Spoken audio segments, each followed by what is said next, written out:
भारत जोड़ो यात्रा 100 दिन पार कर चुकी है और इन 100 दिनों में देश का राजनीतिक परिदृश्य भी बदल गया है।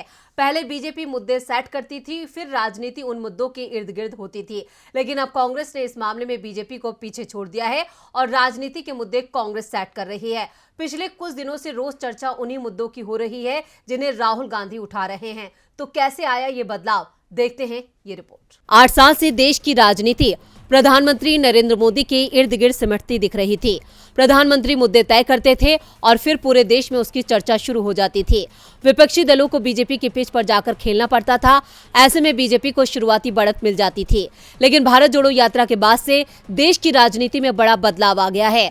कांग्रेस के मीडिया प्रमुख जयराम रमेश ने कहा कि भारत जोड़ो यात्रा से राहुल गांधी ने पार्टी को मजबूत किया है।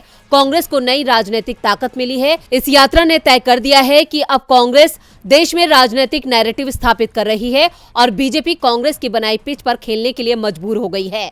जयराम रमेश ने कहा कि पहले भी कांग्रेस की सराहना की गई है, आलोचना हुई है, हमारे बारे में गलत प्रचार किया गया। हम हमेशा बचाव की मुद्रा में थे। बीजेपी जो कह रही थी या जो कर रही थी, हम हमेशा उस पर प्रतिक्रिया दे रहे थे। लेकिन भारत जोड़ो यात्रा से अब बहुत कुछ बदल गया है। हम राजनीतिक नैरेटिव को अपनी शर्तों पर निर्धारित करने में काफी हद तक सफल हो गए हैं।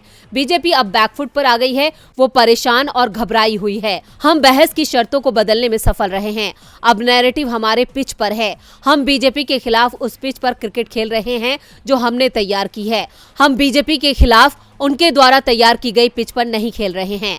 भारत जोड़ो यात्रा ने यही सबसे बड़ा अंतर पैदा किया है। आज बीजेपी को महंगाई, बेरोजगारी पर बात करनी पड़ रही है। ये कांग्रेस की कामयाबी है। राहुल गांधी ऐसे मुद्दे उठा रहे हैं जो भारतीय नागरिकों के लिए गहरी चिंता का विषय होना चाहिए और अब राहुल गांधी के उठाए मुद्दों पर देश में चर्चा हो रही है। कांग्रेस की भारत जोड़ो यात्रा 7 सितंबर को कन्याकुमारी से शुरू हुई थी। यात्रा को 101 दिन हो चुके हैं। इस दौरान यात्रा तमिलनाडु, केरल, कर्नाटक, तेलंगाना, आंध्र प्रदेश, महाराष्ट्र, मध्य प्रदेश से गुजरने के बाद अब राजस्थान में चल रही है। डीबी लाइव की रिपोर्ट।